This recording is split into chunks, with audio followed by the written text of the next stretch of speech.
Hola, mi nombre es Diana Picelli. Vamos a continuar hablando sobre las patologías de esófago. Para comenzar, vamos a hablar sobre el esófago de Barrett. Y esa es la patología de la cual yo les voy a hablar. Para definirlo, podemos decir que es una condición adquirida en la cual se produce un cambio en el epitelio del esófago, el cual es un epitelio escamoso certificado no queratinizado que cambia a ser un epitelio columnar con células caliciformes. Esto se conoce como metaplasia o precisamente metaplasia intestinal especializada. ¿Por qué decimos que es una condición adquirida? Ya que esto es básicamente la complicación de la enfermedad de reflujo gastroesofágico. Esta enfermedad se da por un debilitamiento del esfínter esófago-gástrico o esfínter distal del esófago y se va produciendo este reflujo. Este reflujo hace que los contenidos ácidos y bilis que están en el estómago pasen al esófago y lo irrite constantemente. Al esto producirse crónicamente, se produce una adaptación, entre comillas, del epitelio del esófago, que no es un epitelio naturalmente que pueda resistir este tipo de líquidos y cambia a ser como el epitelio del estómago, que sí está diseñado para soportar este tipo de ácidos. Entonces cambia a ser un epitelio columnar. Y este cambio de epitelio de uno a otro se conoce como metaplasia. ¿Cuál es la importancia del estómago de Barrett, del esófago de Barrett o de esta enfermedad? Es que es predisponente a adenoscarcinoma de esófago. Ya veremos más adelante un poco más de esto. En la imagen vemos cómo se ve este cambio del epitelio, como aquí viene siendo un epitelio estratificado, que es el epitelio propio del esófago, y cambia a ser un epitelio tal cual como el del estómago, que es un epitelio columnar con células caliciformes y productor de moco, que sí resiste al pH ácido.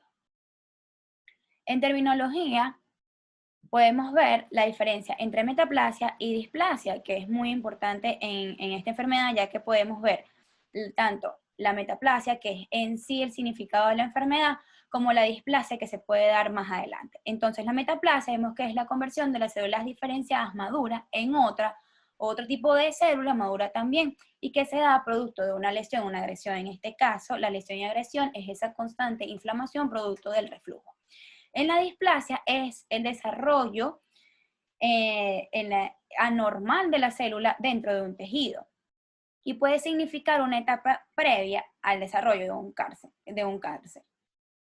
La metaplasia es la conversión de una célula a otra, mientras que la displasia es el cambio del fenotipo de la célula. En la metaplasia puede ocurrir en cualquier tipo de tejido, mientras que la displasia se da sobre todo en los epitelios.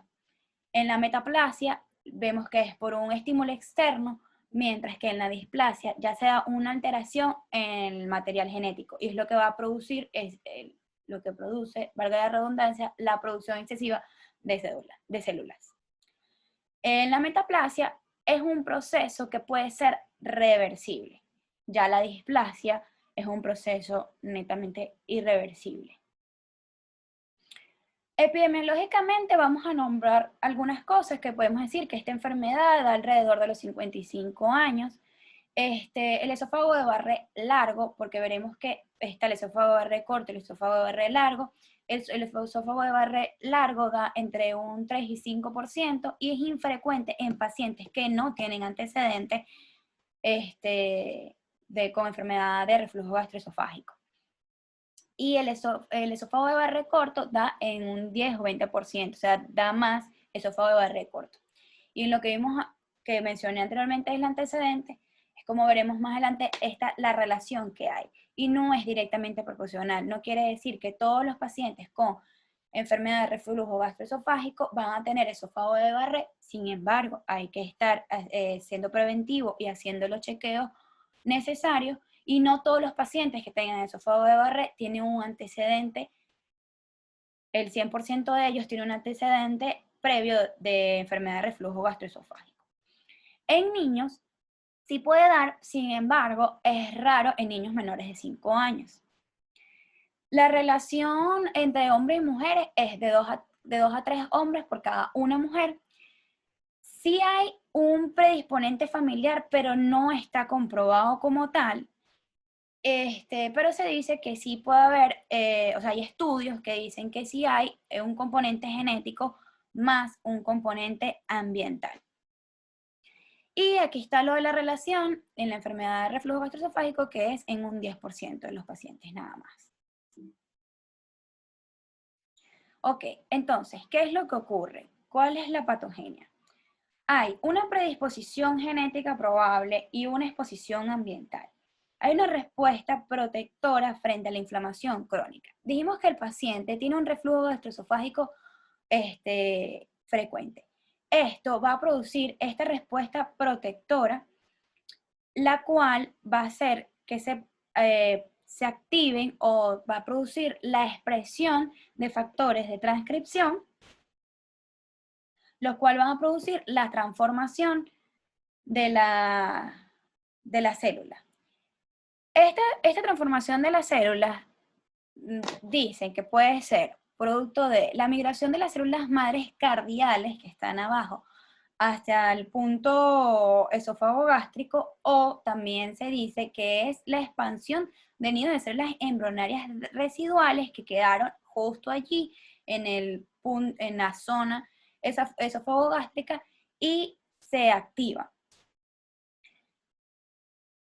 ¿Qué otra cosa dicen los estudios? Que la exposición esofágica episódica al ácido produce daños en el ADN de las células esofágicas y esto produce la estimulación para la hiperproliferación celular, además de la inhibición de la apoptosis, y por lo tanto produce la carcinogénesis, y es lo que más adelante va a producir el adenocarcinoma de esófago.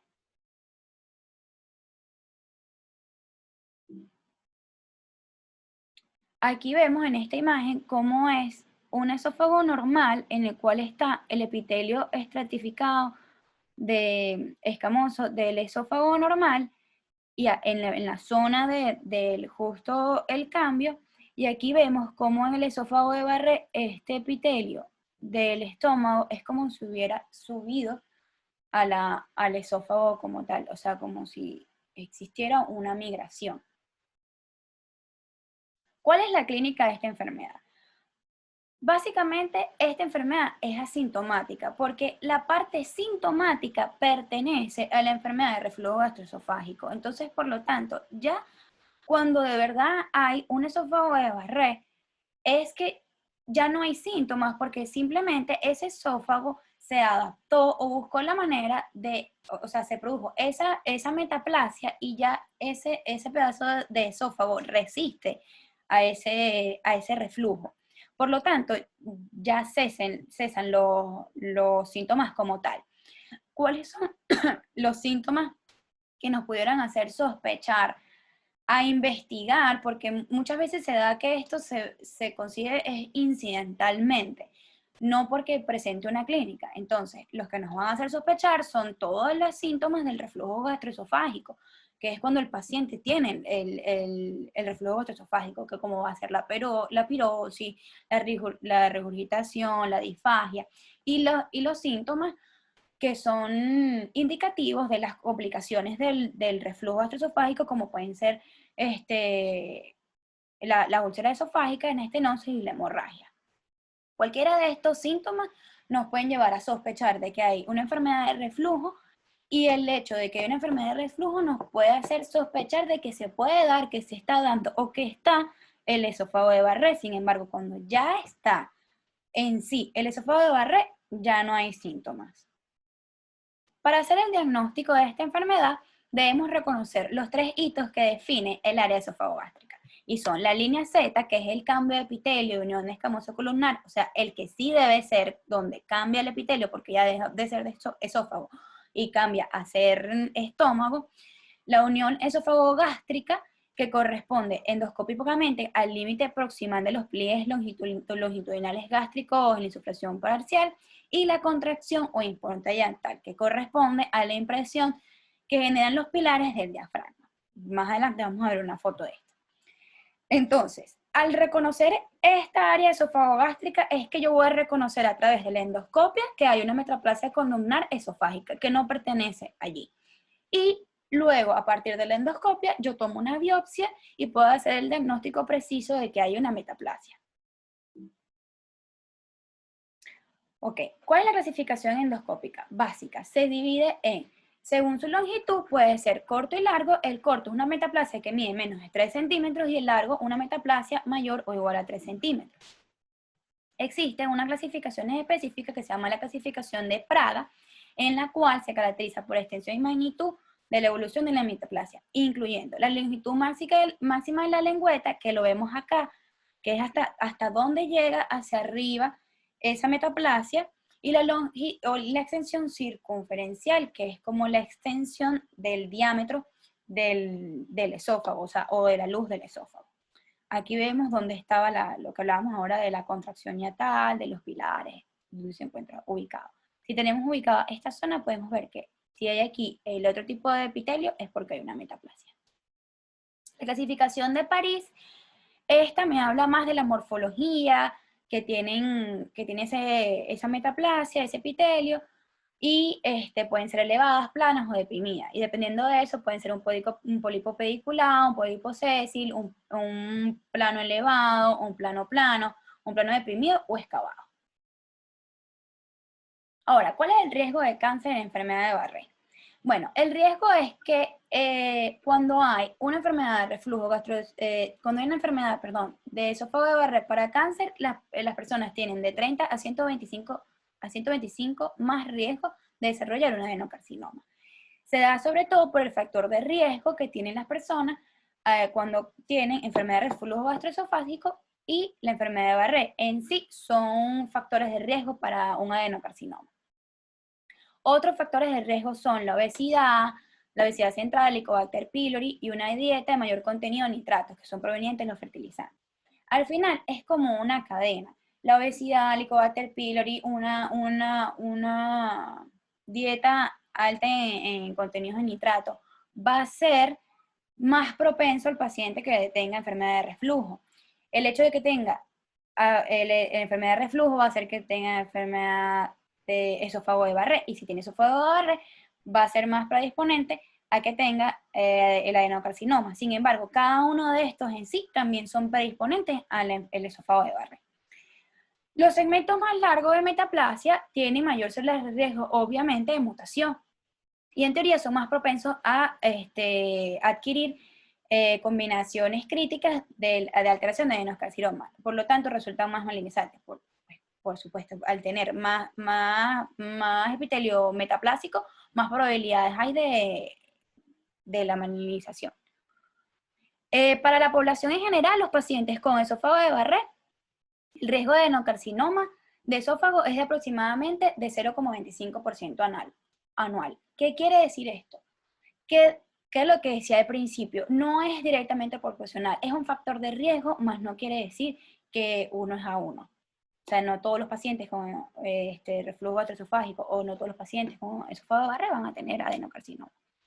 Y para los pacientes con displasia de alto grado, la tasa de desarrollo de cáncer aumenta, y ahí sí es del 4 al 8% por año. ¿Cuál es el tratamiento? El tratamiento pues, tiene como 3 fases. Está la que es asociada a enfermedades de reflujo gastroesofágico, una endoscopia, vigilancia endoscópica y el tratamiento como tal. Entonces, cuando está asociada a enfermedad de reflujo gastroesofágico, vamos a tratar esa enfermedad. ¿Y cómo tratamos esa enfermedad? Bueno, haciendo un cambio en el estilo de vida, como con la dieta, qué es lo que va a comer ese paciente, debe tener eliminación de alimentos grasos, cafeína, chocolate, alimentos picantes. Si ponemos al paciente con elevación de la cabecera al momento de de dormirse o de acostarse va a evitar ese reflujo. También abstenerse a asumir la posición supina justo después de la comida, todo lo que haga que físicamente evite el reflujo. Hay alimentos que ayudan más bien a evitar el reflujo, como lo son alimentos con alto contenido de grasas, bebidas carbonatadas y menta. ¿Cómo más podemos tratar esa enfermedad de reflujo? Pues farmacológicamente, como sabemos, con los inhibidores de la bomba de protones. Los inhibidores de la bomba de protones en general eliminan los síntomas de la enfermedad de reflujo gastroesofágico. Y, o sea, para eso es que se mandan, no solamente en la enfermedad de reflujo, sino cuando hay esófago de Barré, para evitar, o sea, es un tratamiento sintomático, básicamente, si el paciente tiene los síntomas. Y dependiendo de los síntomas va a ser también la dosis que se le va a colocar al paciente. Sin embargo, no quiere decir que al suprimir los síntomas estamos suprimiendo la enfermedad como tal. Ok, lo otro que habíamos hablado era la vigilancia endoscópica, que esta se realiza principalmente para detectar si hay displasia y cánceres incipientes asintomáticos, ya que dijimos que al final la enfermedad de Barré es una enfermedad que se diagnostica por casualidad, ya que cuando tenemos un paciente más o menos con las características, con los factores de riesgo, entonces al tener una vigilancia endoscópica en este paciente es que podemos prevenir y tratar a tiempo la metaplasia y evitar más adelante un cáncer. Entonces se le hace a todos los pacientes que tengan enfermedad de reflujo gastroesofágico o ya la enfermedad de Barré como tal, pero para prevenir la displasia. Ok, ya cuando el paciente tiene displasia, ¿cuál va a ser el tratamiento? Va a depender de si es de bajo grado y con esófago de Barré sin displasia o displasia de alto grado. Entonces, en la de bajo grado, enfermedad de Barré sin displasia, se trata con electrocoagulación multipolar, terapia fotodinámica, ablación por radiofrecuencia. Entonces, los pacientes con displasia de bajo grado se realiza vigilancia. O sea, después de hacer el tratamiento, se le hace vigilancia endoscópica con intervalos de 6 a 12 meses. Los pacientes sin displasia y sin signos endoscópicos de neoplasia se recomienda vigilancia endoscópica cada 3 o 5 años. Ahora, los pacientes con displasias de alto grado, una neoplasia intraepitelial, se le hace esofagogastrectomía. Se le puede hacer terapia de ablación endoscópica, la cual puede ser ablación por radiofrecuencia, terapia fotodinámica o crioterapia. También puede hacerse resección de mucosa endoscópica, terapia de erradicación endoscópica multimodal. La Asociación Americana de Gastroenterología recomienda que los pacientes con displasias de alto grado en esófago de Barré se sometan a terapia de erradicación endoscópica con ablación principalmente, que puede ser, ya dijimos, por radiofrecuencia, terapia fotodinámica o resección de mucosa endoscópica. ¿Por qué la Asociación Americana de Gastroenterología recomienda eso? Bueno, si hablamos un poco de la esofaguectomía, este consiste en la resección de la lesión premaligna como tal y de la zona displásica y de los ganglios. A grosso modo podemos decir que esta erradica con todo, incluso si hay metaplasia a los ganglios, estamos sacando también los ganglios en ese momento. Sin embargo, tiene complicaciones. Las complicaciones surgen de un 30-50% de los pacientes. Entonces, ahí es donde habría que evaluar el riesgo-beneficio para saber qué vale más la pena, hacer una esofaguectomía en la cual pueden producirse en el 50% de los pacientes las complicaciones, o cuántos pacientes tienen metaplasia.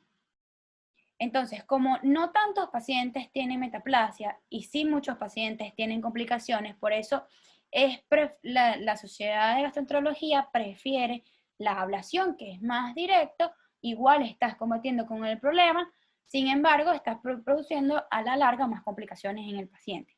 Entonces, la única, como ya dijimos, entonces la esofagoectomía es la única terapia que elimina todo el epitelio neoplásico, la neoplasia oculta incluso, y los ganglios linfáticos regionales. ¿Cuáles son estas complicaciones? puede producir neumonía, arritmia, infarto, insuficiencia cardíaca, infección de herida postoperatoria y filtración de la anastomosis. También se asocia frecuentemente con problemas a largo plazo, tales como disfagia, pérdida de peso, reflujo gastroesofágico y DUPI. Entonces, se debe valorar además la realización de la cirugía antirreflujo, porque aunque estemos quitando el esófago de Barré, si sigue lo que origina todo, que es el reflujo, y no hacemos esa corrección, pues vamos a seguir produciendo las regurgitaciones. Ok, entonces, para hablar de la terapia de valoración endoscópica, ya para terminar, el objetivo de esta es prevenir el desarrollo de adenocarcinoma invasivo mediante tratamiento de la lesión displásica. Esta puede ser por ablación de radiofrecuencia, terapia fotodinámica y crioterapia. Y vamos a usar también inhibidores de la bomba de protones posterior a la ablación, de manera que la mucosa lesionada pueda ser reparada con el crecimiento de un epitelio escamoso nuevo. ¿Qué pasa? ¿Cuáles como que las desventajas de esta terapia de ablación? Es que tú puedes hacer la ablación de la lesión, luego se crea el epitelio escamoso nuevo, pero quedó enterrado debajo algunas células metaplásicas y se va a producir, va a pasar inadvertido en las endoscopias cuando lo hagamos, y se va a producir un adenocarcinoma a partir de estos depósitos residuales que están debajo. Ok. La ablación completa de todos los segmentos de Barré debe ser la meta de todos los pacientes que desarrollen la displasia o cáncer intramucoso. Pero no o sea, esta terapia está indicada a los pacientes que tengan displasia o cáncer intramucoso, no a los pacientes que tengan ya compromiso submucoso. Los que tienen compromiso submucoso sí van directo a una esofaguectomía. Muchas gracias.